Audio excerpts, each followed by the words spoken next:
मैं आपको ये बताऊं, दोबारा रिएटरेट करूंगा, इंसर्जेंसी वर्ल्ड ओवर कहीं पे भी स्टार्ट हुई हो, खत्म नहीं होती। आइडियोलॉजी नहीं मरती है।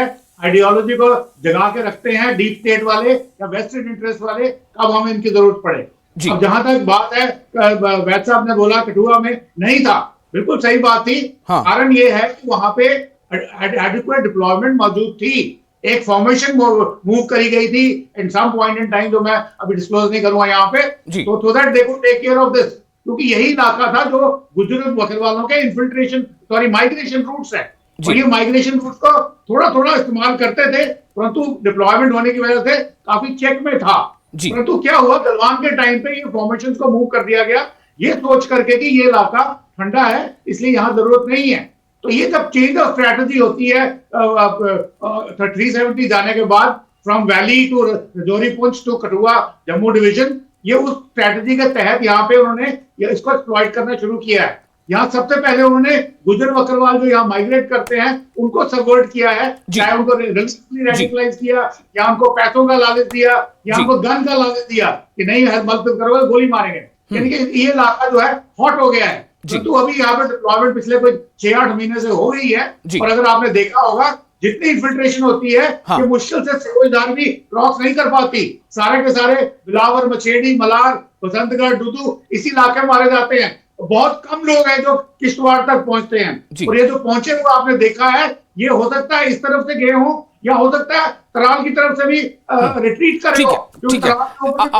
अब मैं थोड़ा सा चाहूंगा कि हमें सिर्फ ये कंक्लूड कर दीजिए कि हमारी सेना के जवान जो लोहा ले रहे हैं, उनमें कितनी इतनी ताकत, इतना हौसला है कि वो सीधे सीधे लोहा ले रहे हैं, और उनका ये मतलब उनका प्रण है कि वो उनका खात्मा करके रहेंगे। तो ये हमारी सेना और सिक्योरिटी फोर्सेस के जवानों का प्रण है, उसकी वजह से ये प्रोएक्टिव हो, क्योंकि ये कोई वारदात नहीं है जो टेररिस्ट ने करी है।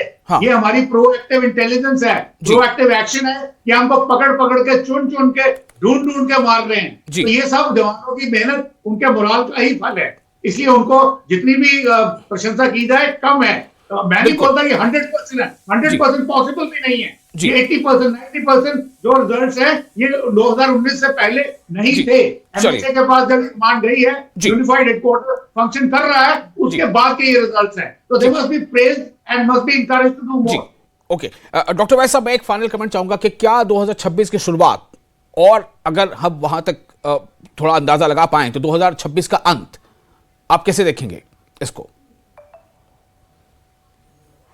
मुझे बहुत पॉजिटिव फीलिंग है। हमारी सेना, हमारे security forces, Jammu Kashmir police की जितनी भी एजेंसीज हैं, बहुत मेहनत से ये काम कर रहे हैं, और बहुत ये देखिए पीक विंटर चल रहा है, दिल्ली जैसी जगह में इतनी ठंड है, और आप इमेजिन करें 12,000 फुट पर क्या ठंड होगी।